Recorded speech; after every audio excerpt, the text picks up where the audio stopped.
Go ahead and get started. Everyone can go ahead and be seated. We're going to go ahead and begin the program.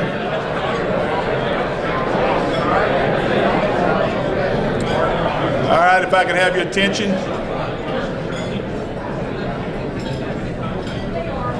My name is Rolf McAllister. I'm the publisher of the Business Report, 1012 magazine, but also an avid believer in school reform, and so thrilled that our speaker today, Governor Jeb Bush, is with us, who's been a bold leader in this effort. And I want to thank you all for coming and welcome you. It is a special occasion today to discuss something that's near and dear to everyone in this room's heart, and that is education. And I want to thank you, Governor, for being here. Let's thank him for joining us.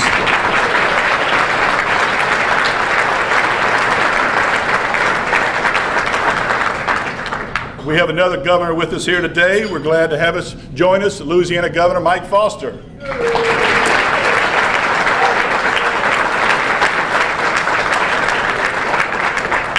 Thank you so much, Governor, for being here. There are also many distinguished state and local elected officials here, and we appreciate each of you joining us all, the business community and leaders here that are with us to hear Governor Bush. But all the state and local elected officials that are with us today, could you please stand and be recognized? Please stand.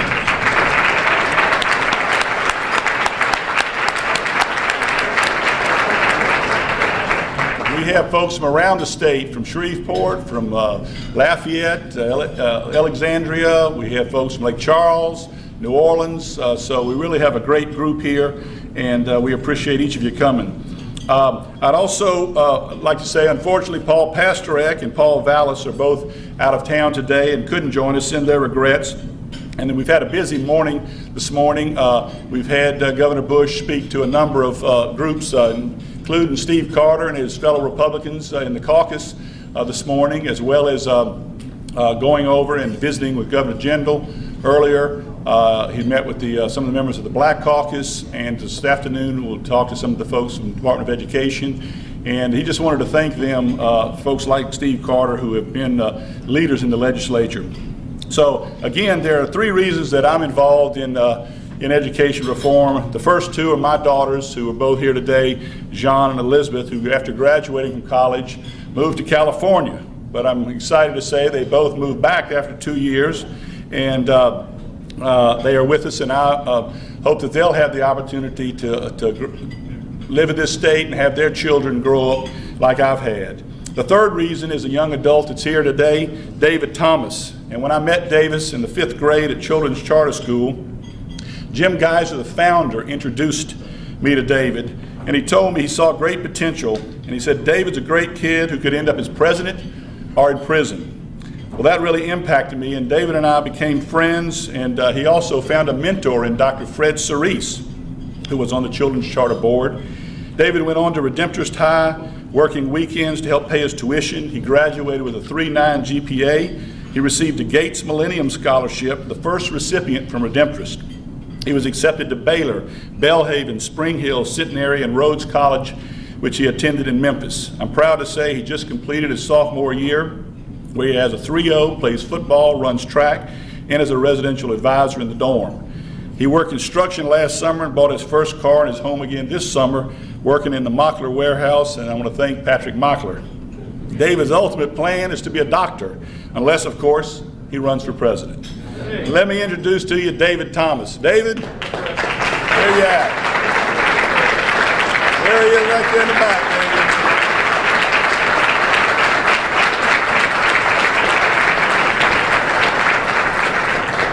I know Governor Bush will expound on the success of school choice, but David is a living example. So with that, also let me just say a special thanks to Tara Janice, who's about to walk out the door, who put this together and got all of you here, my executive assistant who arranged this. Thank you, Tara.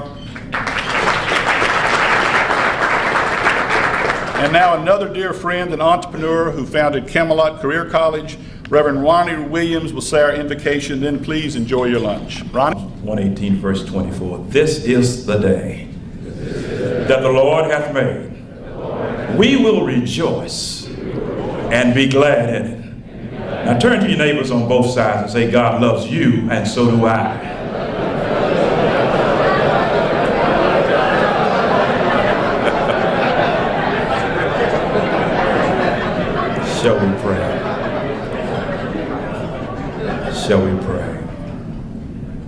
Dear God, our Heavenly Father, we come now first to say thank you for all of your many blessings. Father, we thank you for your grace. We thank you for your mercy. We thank you for your loving kindness. We ask now that you would bless our luncheon. Bless our speaker, Governor Bush. Give him divine wisdom, knowledge, and understanding. Bless our governor, our mayor, other elected officials, former governors, and all who have gathered here today. Bless all of our homes, bless our families, and bless all that you have given us stewardship over. Father, bless the food for the nourishment of our bodies. Allow the strength from it to be used in your service. And we pray for peace in our world, containment of the oil leak in the Gulf, mercy for those who have been affected, and that you would always bless America. In Jesus' name, we all together said, amen.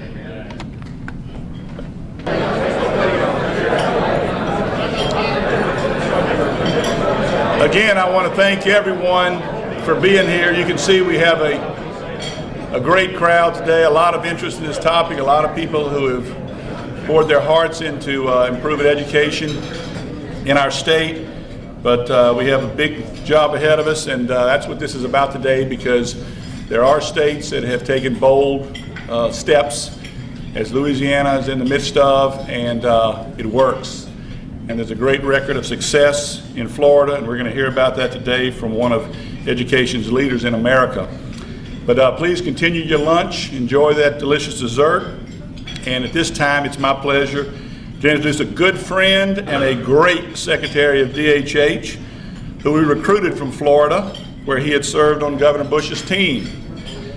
I think we've almost turned this Florida Gator into a tiger, right, Alan? Here to introduce Governor Bush, my friend Alan Levine.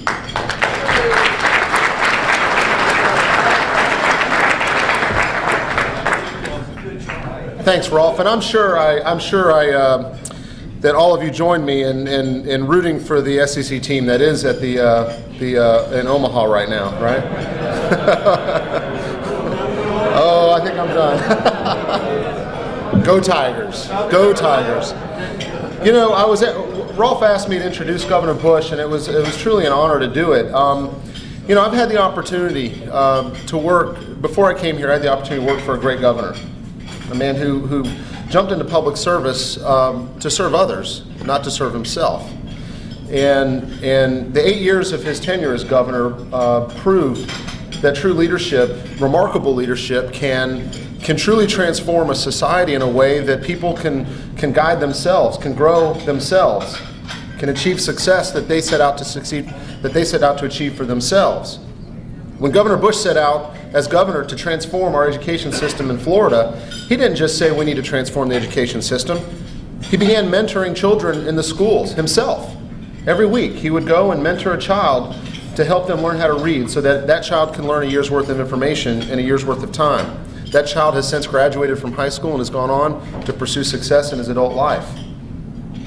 I remember as a young candidate for state office myself, the governor was talking about his philosophy on taxes and why he wants and he believes that a smaller, leaner government that takes less out of the pockets of individuals who work hard can actually generate more revenue for the government in a way that's more productive for society. And I remember him saying, you know, poor people don't want rich people's money. They want their own money. They want to earn for themselves. Well, how do they earn for themselves? They learn. They set out to achieve objectives for themselves, and they're given the tools to be able to go out in society and contribute in a way where they can achieve success for themselves. I saw Governor Bush do what no other governor in America had done. He advocated for persons with developmental disabilities. Today in this state, we have almost 10,000 people on a waiting list for services. And I'm proud that our governor, even in the face of this economic challenge that we're facing as a state, our governor, Governor Jindal, not only said we're going to take care of these people, we're going to serve more of them. And in the budget he submitted to the legislature, even with the reductions we've made, we did some really aggressive things this year to try to serve more of these folks, these precious people that are waiting for services. I watched true leadership during 8 hurricanes in Florida. When Hurricane Charlie came and hit Southwest Florida, I saw a governor who jumped on a plane and flew down to Port Charlotte, and got immediately involved in the response. And then at some point during the entire 2-year period where we had the 8 hurricanes, the entire state of Florida was either in recovery or in preparation for another storm. And we had a governor that went down there where the problems were and got actively involved. He didn't give a bunch of speeches. He didn't promise a bunch of rhetoric. He went where the action was and he took lead. And because of that, Florida became a national model for disaster recovery and disaster preparedness. We're seeing the same thing out of Governor Jindal today. Every single day, he is on the coast, he's identifying where the problems are, and he's engaged actively in trying to help solve those problems. Thank God for Governor Jindal during this time of crisis.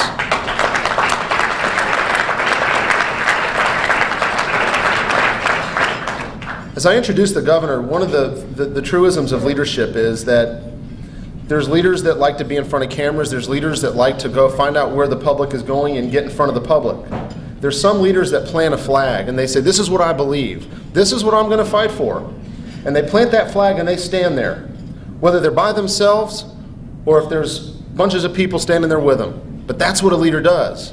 And what I found in watching Governor Jeb Bush operate in his 8 years as governor and since is he plants his flag, and the thing I've learned the most is when you plant your flag, you're never standing alone. You're never standing alone. There's always an army of people that believe in the transformation and the reform you're trying to implement, and they're going to be there with you when you do it.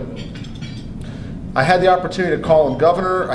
Then I had the opportunity to call him boss. I now have the opportunity to call him friend. Ladies and gentlemen, Governor Jeb Bush.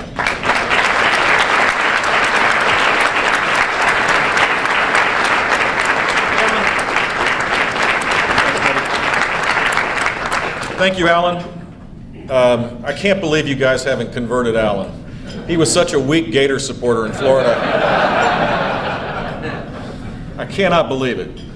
Maybe you should ask the president of LSU how to convert and get Alan to do the same. So it is with great joy that I'm here.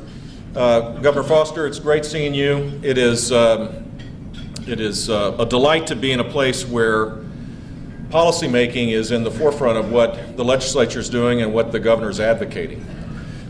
Believe it or not, there's 50 states. My guess is there's probably 10 states where innovation in public policy is being considered. The other 40 states, and I'm being probably generous with that, 40 states are just trying to get out of Dodge, just to get their budget done, hope they're not killed by their constituents. They're not taking advantage of what really should be a golden opportunity. During the most difficult times is when innovation should take place. Look at all the great companies that have existed in our country. They started in a garage during times, most of the time, in times of great adversity. We certainly are in times of great adversity, and if you think about it, Louisiana's ground zero for adversity, not just the economy, although y'all are hurt just like every other state is, but you have this, what could be the most massive environmental disaster in modern times in our country's history.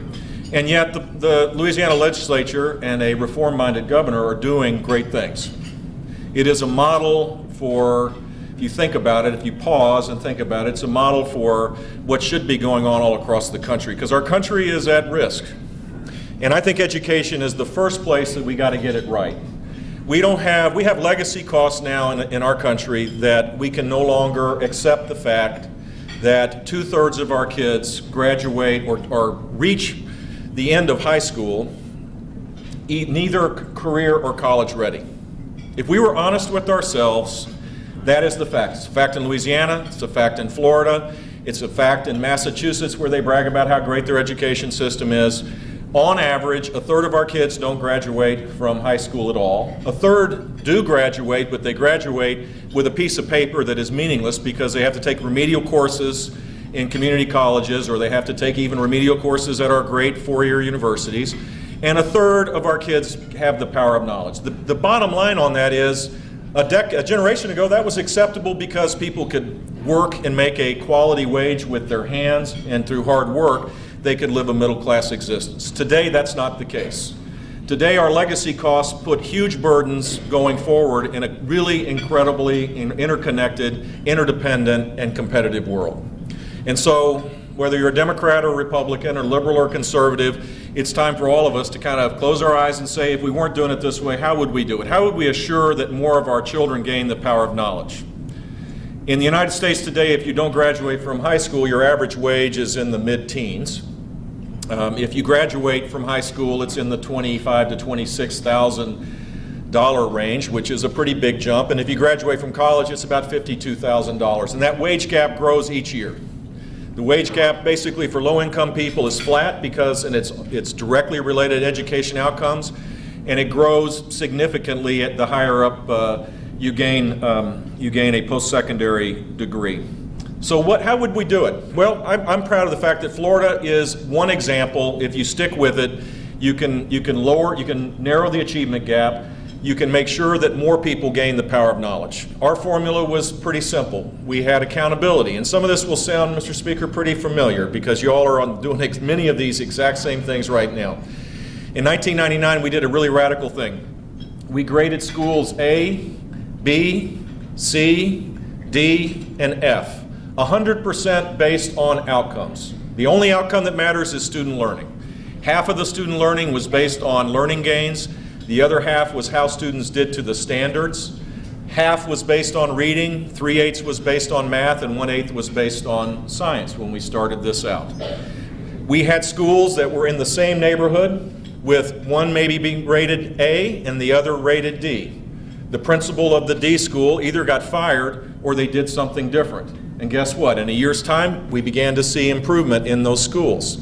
The net result of simply having a harder edge accountability system where there were rewards for improvement, in the case of Florida, for every school that the letter grade went up or was an A, the schools directly got $100 per student. It's now been cut to $75 thanks to the budget challenges we faced, directly to the school, of which 80% has been going in the form of bonuses to school personnel. So we reward improvement, and we had a different consequence. In this case, it was a voucher for any parent that wanted to send their kids out of a failing school to a school of their choice. While not many parents took advantage of that, it was a catalyst to improve these underperforming schools. We put a reading coach in every school. We created the largest mentoring program in the country. There was all sorts of strategies around this accountability, but now it actually mattered. Every kid mattered in the grading system, and there was a command focus on making sure that schools improved because there was a sense of shame when they were D and F related, and there was a sense of incredible excitement, particularly in the lower income communities when schools achieved what they never thought they could or what people told them they couldn't do. And so this change created an environment where, fast forward 10 years later, Florida was 29th out of 31 states based on the NAEP, which is called America's Report Card. It is the only benchmark where you can go state by state. We were 29th out of 31 in fourth grade reading. Louisiana, by the way, was 30 out of 31. There was one other state that resides in between Louisiana and Florida that was sadly at the bottom. Fast forward 10 years later, we are now above the national average in fourth grade reading. We have gained 2 grade levels of improvement in fourth grade readers.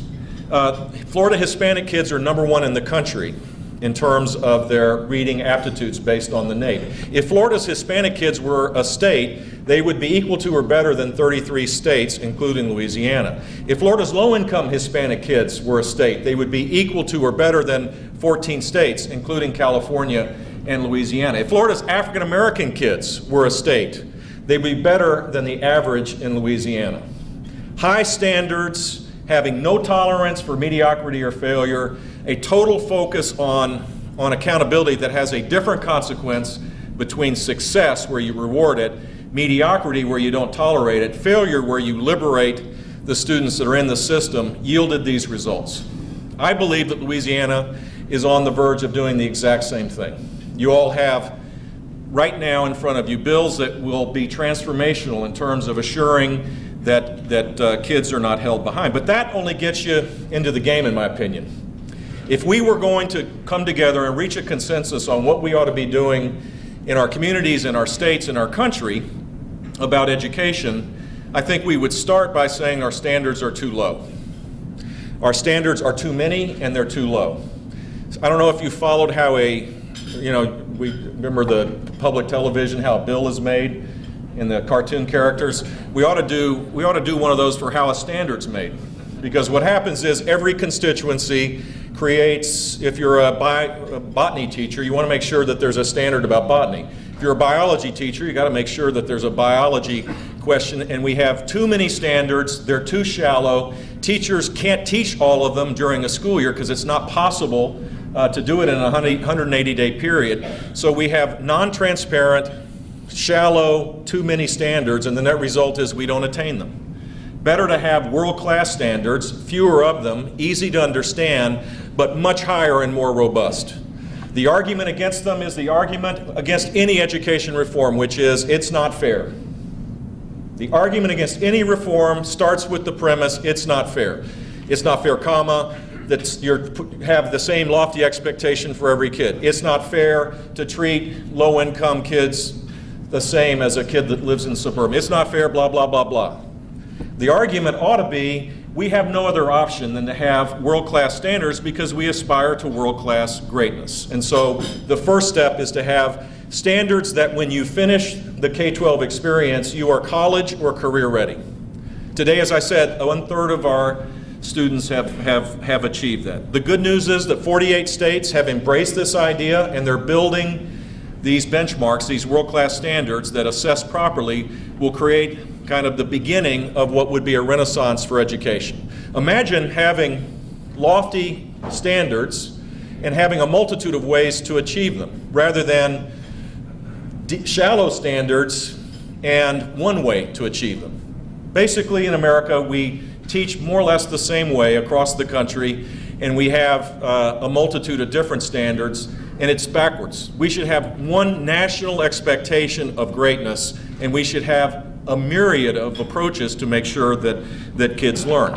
So that's the first thing in at least the Bush plan for reform for Louisiana, Florida, and all across the country. The second, it seems to me, is then to have an accountability system that is real, that has a hard edge to it, where you take on the special interests in these districts that are focused on the adults in the system rather than the students, where you throw away the notion that some kids can learn and some kids can't, because we don't have that luxury anymore as a nation. God has given every child the ability to learn, and it's up to us, the adults, the teachers, the principals, the administrators, the community leaders, the political leadership, the business leadership of the state, to say, we're going to organize ourselves around these precious children so that they can reach their God-given ability to learn. No more excuses. High, lofty expectations with an accountability system that rewards excellence, rewards improvement, and has a dramatically different consequence when students are forced in schools that are mired in mediocrity. The third thing I would suggest to you in order to create this new approach is that we need to use school choice. I'm amazed, I'm absolutely amazed when you think about America today. I mean, the reality is we probably have too many choices. Go to a supermarket. My favorite example is go to the milk. Go look at how many milks there are. Now, I drink milk. I drink 2% milk. But I could drink the old-fashioned, homogenized milk. I could drink the no-fat milk. That's the one with the light blue color. You can drink chocolate milk, strawberry milk, different flavored milk. You can drink soy milk, rice milk, milk that isn't milk. You literally have, if you do it, and next time you go to the supermarket, most of you guys probably don't do that. I would urge you to go do it because it makes the point about how choices have improved our lives. Count the number of milks that you can have as a consumer. Why would we exempt? That may not be the best example, but there are many others of how choices have improved quality and have improved the quality of life of consumers. Why would we exempt the most important thing that we do, which is teaching our children, and think that competition is a bad thing as it relates to educating our children when it's a good thing in every other aspect of what we do? Now, I believe in capitalism. That may mean my problem. I actually believe that free market economics and entrepreneurial capitalism has created more prosperity, more good things, more innovation than any government program ever created.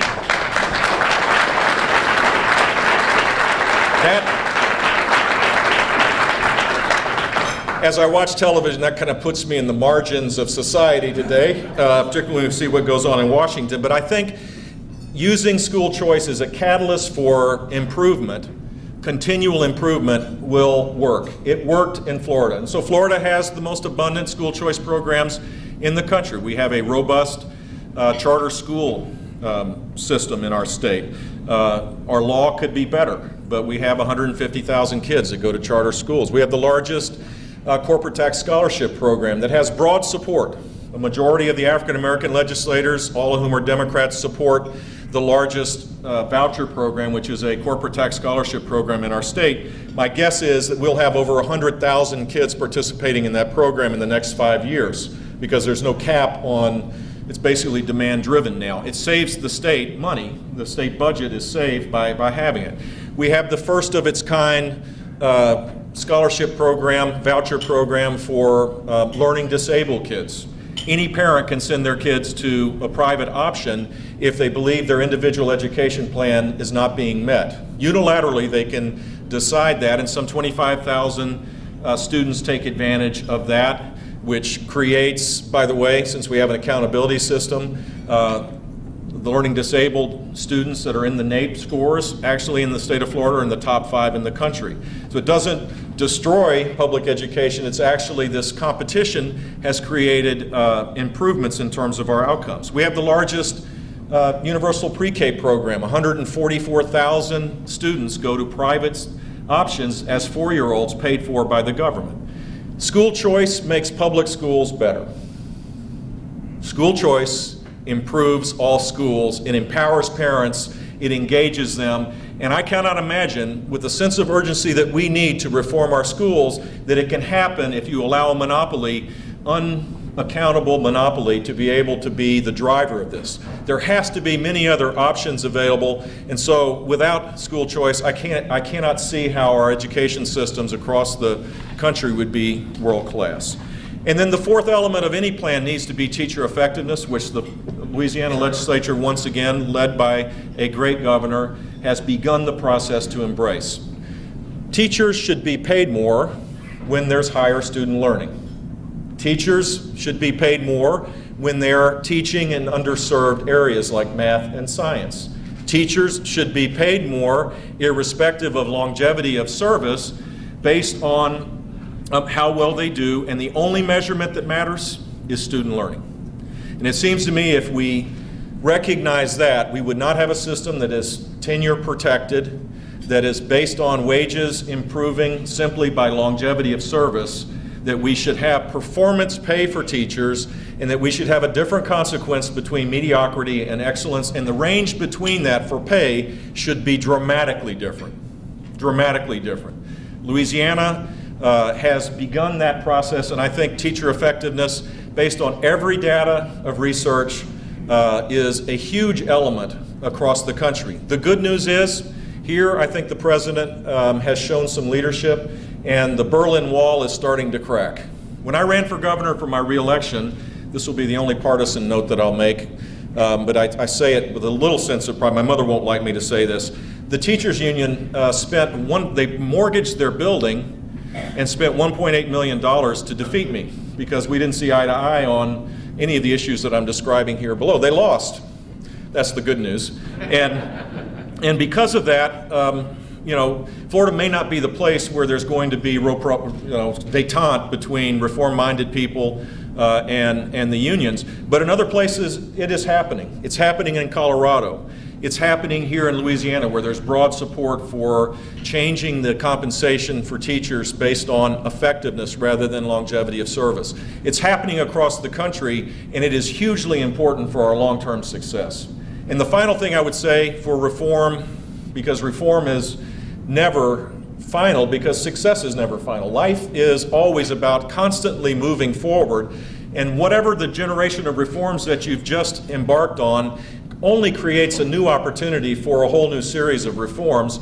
And the one that I think will lead us to faster to the place we need to be, which is that children gain a year's worth of knowledge in a year's time and do it every year that they're in school, is technology. Today in the United States, we have the capacity through adaptive technology and through just opening up the system to transform education in ways that never could have existed just 10 years ago. Today, you can customize learning based on the uniqueness of each child. Children learn differently, don't they?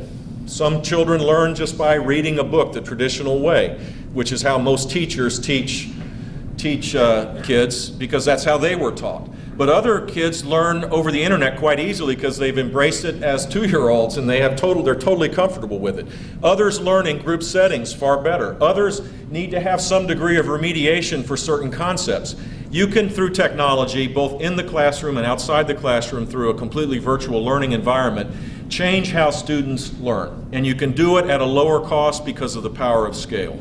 If you close your eyes and envision a different way of education, technology wouldn't just be a computer kind of with dust on the top of it in the side of the classroom. It would be front and center. It would be the organizing principle of how learning takes place. And teachers would embrace it and be fulfilled even more in their ability to teach students, because they would be front and center in mastering the learning for students in ways that defy the imagination of just a decade ago. So if you have higher expectations through world-class standards, if you focus on a harder edge accountability where there is truly a different consequence between improvement and mediocrity, where you embrace the American concept, which is embedded in our DNA of competition, yielding innovation and better results, and you had an embrace of technology, incredible things could happen. My guess is that Louisiana, if you look at our numbers, as I said, we were at the bottom of the pack. We're now above the national average with 50% of our kids near or at the poverty level. At least they are qualified for free or reduced school lunch. The Florida student body population is not one that is based on affluence. It mirrors the rest of the country in many ways. It's very similar to that of Louisiana. We've gone from the middle of the pack to above the national average, and with the reforms in place and the focus on learning, my guess is we'll be top 10 in the next 3 or 4 years. That's my prediction, and I'm absolutely convinced it would happen. And my hope is, because of the courage of this governor and your legislature, that you're going to see similar kind of gains here in Louisiana that will bring enormous pride, that will create another possibility for more reforms, and that you'll replace states like Florida as being the leaders, and that others will then emulate you, that will create interesting ideas, that will create others that will join, and over a shorter period of time than we can imagine, the United States will regain its competitive setting because we dared challenge the status quo in education. Thank you very much for allowing me to do that.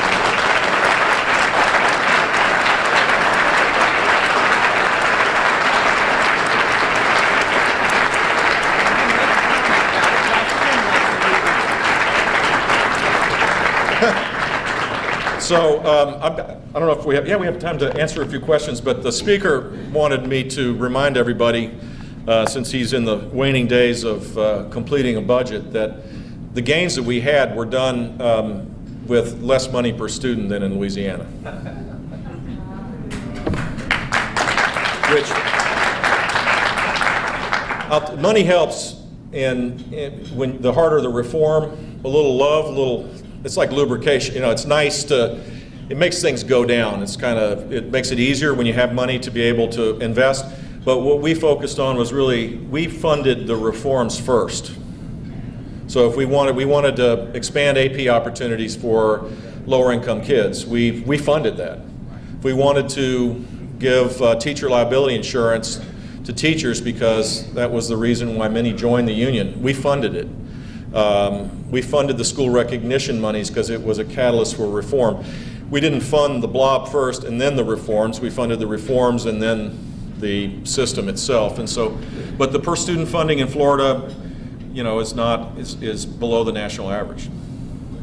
Yes. In Florida, who were the authorizers if you wanted to apply for a charter? The authorizers are the school districts. There's an appeal process to the Board of Education. It's remanded back to the districts with a yes or no, but it's not the best system. The best system would be a dual authorization bill, which I believe you have, right?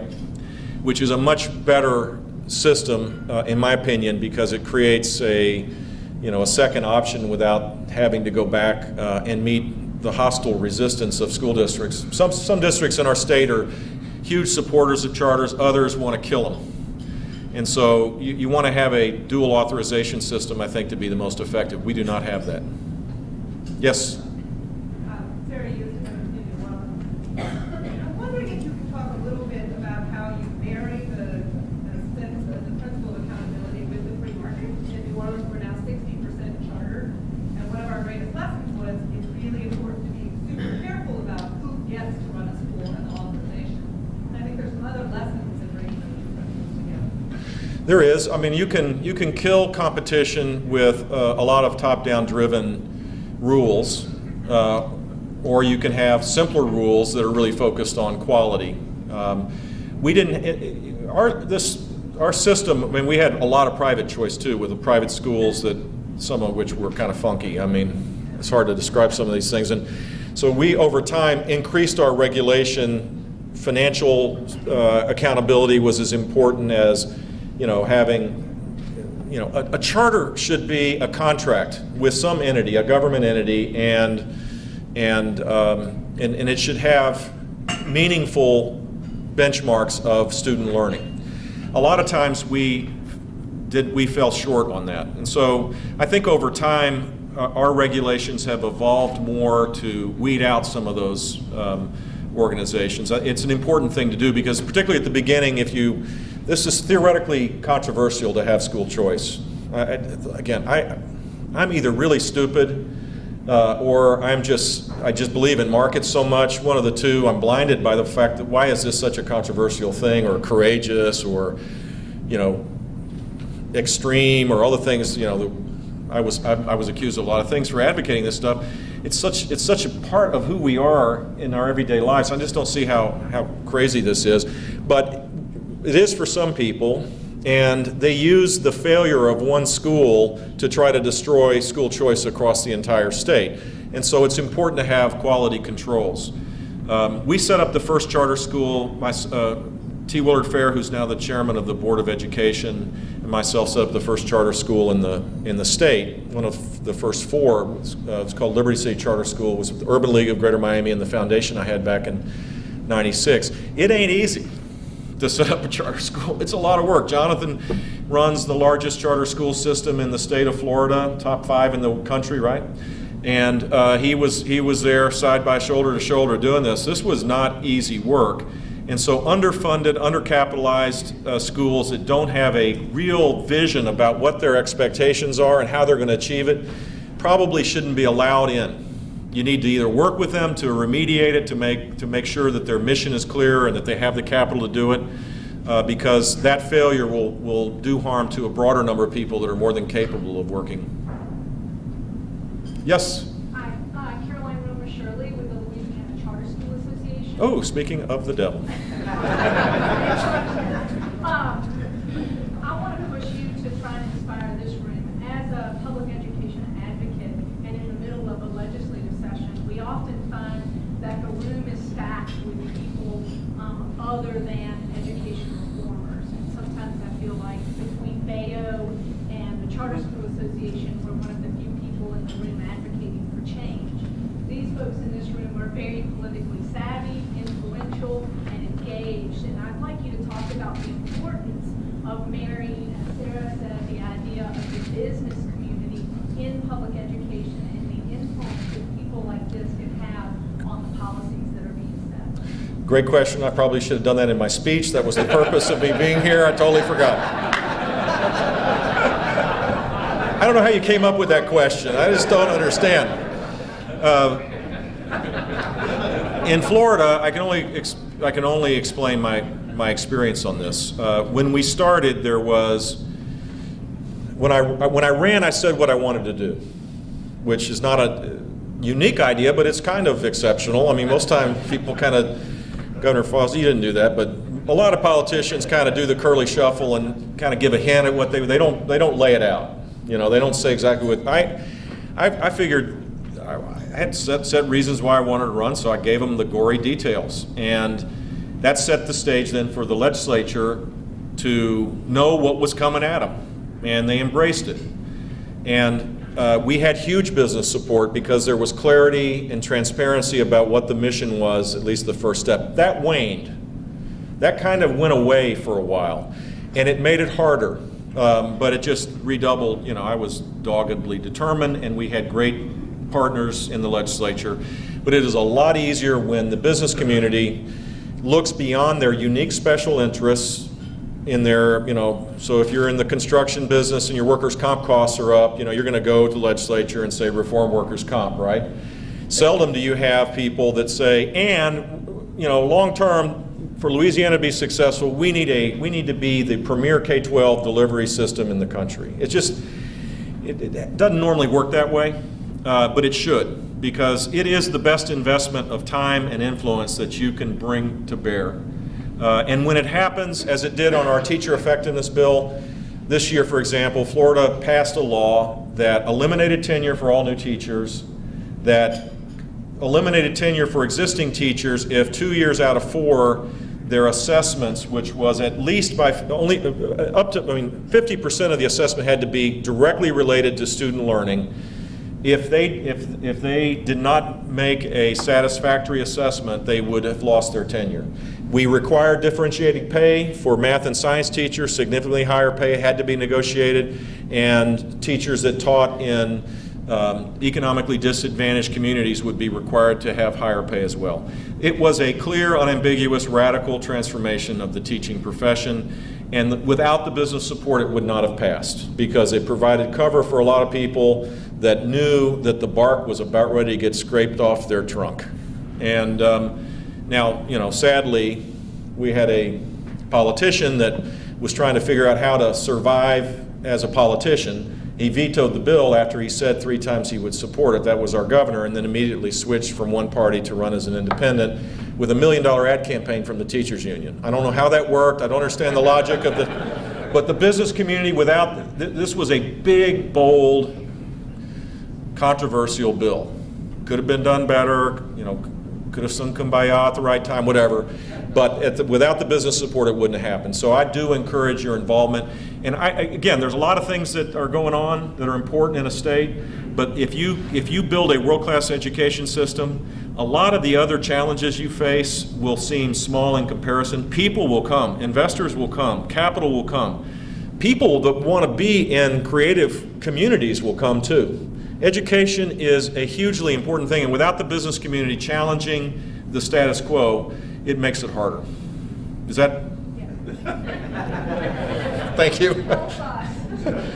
Sorry I didn't say it beforehand. It's not fair, fill in the blank. Well, the answer to it's not fair, mostly is based on what my brother called the soft bigotry of low expectations.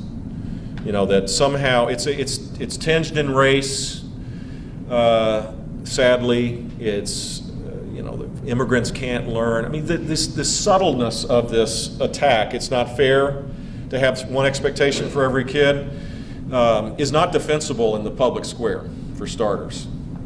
You cannot argue publicly that some kids can learn and some kids can't. You can argue it, but not for long, because people start thinking, well, what's that mean? My kids can't learn? Kids from my community can't learn? Kids that are lower income can't learn? Kids from single families can't learn?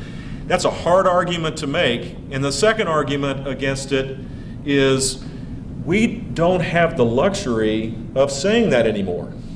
We can't accept the huge social costs of a significant percentage of the next generation not being able to read, write, calculate math, think abstractly, hopefully have a second language, embrace technology, know math and science. We don't have that luxury anymore, so there shouldn't even be a conversation about it. We ought to say, look, our schools, put aside whether they're good or bad, say they got to get better, and have the conversation about how do you make them better. So over time, all of the mythology kind of builds up about how it's not fair to have accountability, how it's not fair to pay for performance for teachers, how it's not fair to have vouchers because only the wealthy families will take advantage of it, how it's not fair to have school choice in general. When we did them all and the world didn't come to an end, the answer is based in the data. The data in Florida suggests if you have a comprehensive set of reforms, more kids learn. Over and out. Next debate. And I mean, the data, it's irrefutable. So, you know, the whole arguments in Florida, back in Florida now have moved to the next place to fight, but the old fight is gone. It's interesting. I mean, and I'm sure you'll experience this, the people that are most vociferous in opposing reforms in the legislature, once they're implemented, if there's good execution on them, then they'll forget that. They'll forget that a year before they were arguing about something that now is irrelevant. They'll start fighting about something else. That's a democracy. Thanks.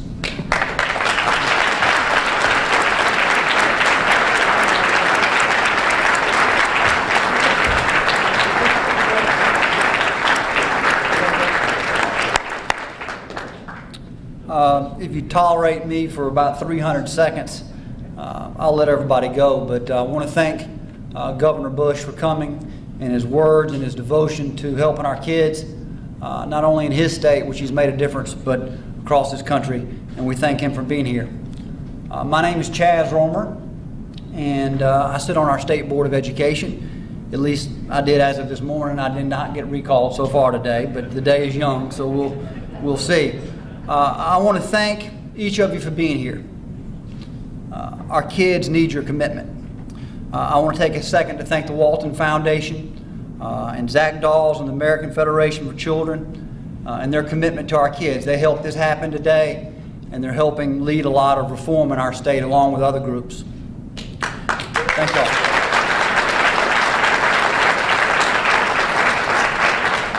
Now, I'll preface my short remarks by saying that often people say when they hear me speak, it sounds personal, that there is an edge on it. And I want it to be clear that it is personal. I've got a 9-year-old daughter named Adeline and a 7-year-old son named Charles. And I want them to have the option of living in this state. And we can talk about economic reform and business incentives all we want. But until we get education straight in this state, our kids will continue to leave, and I don't want mine to leave. So it is personal.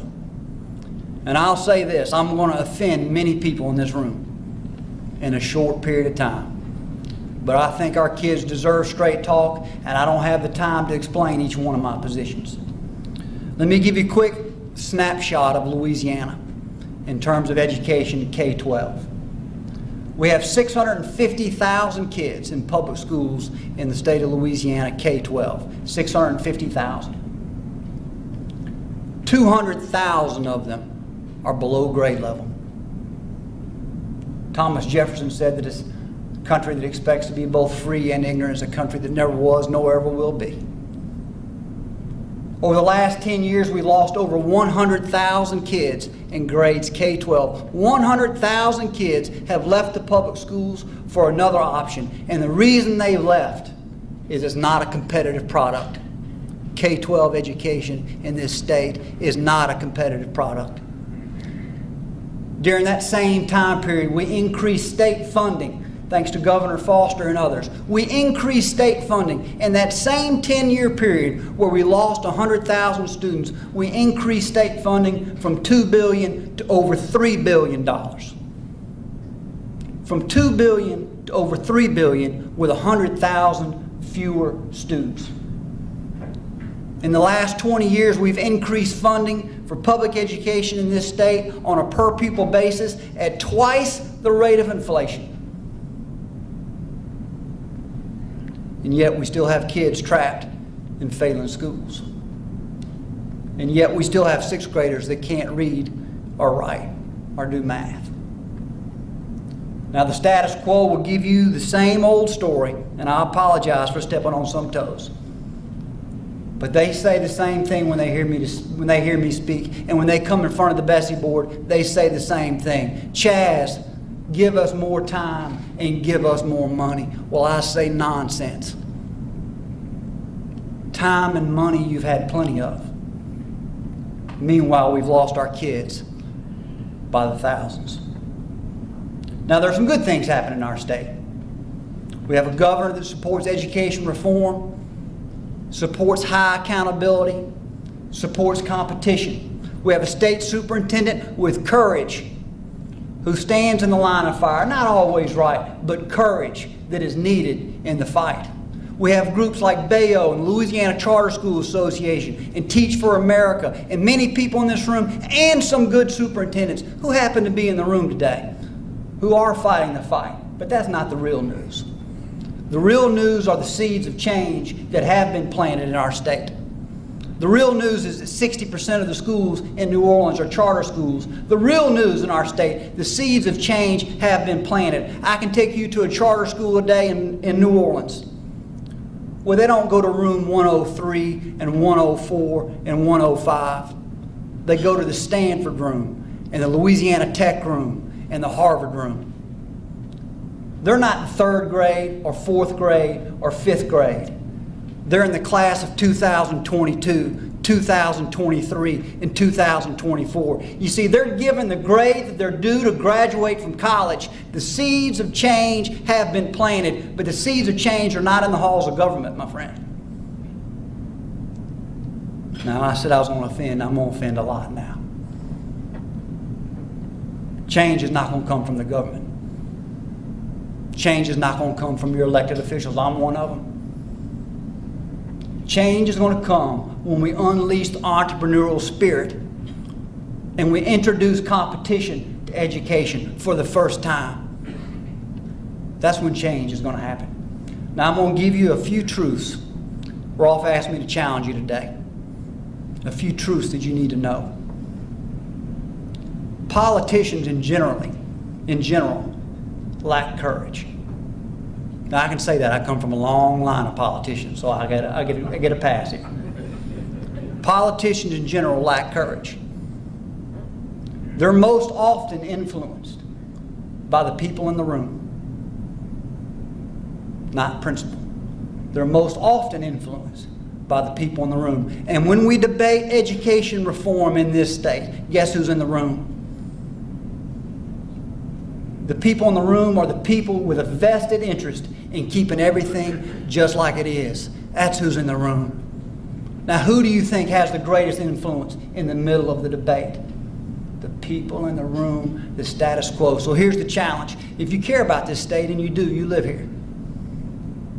If you have kids or grandkids or nephews or nieces who you care about, I ask you to do what you did today. Come to the room. Better than that, go to the Capitol. Come to a Bessie board meeting. Look the politicians in the eye and make them cast a vote with you in the room. They can't do it. Or at least they won't do it twice. Education's important. I thank Governor Bush for being here today. I thank Rolf McCollister for helping put this together. Rolf was given the last 25 years to education reform in this state. And I thank each of you. The answer is you. It's not me. It's not the other politicians in the room. The answer is you. Are you committed? Do you care enough to show up to the fight? Today you did. I ask you to do it again tomorrow. Thank you for coming.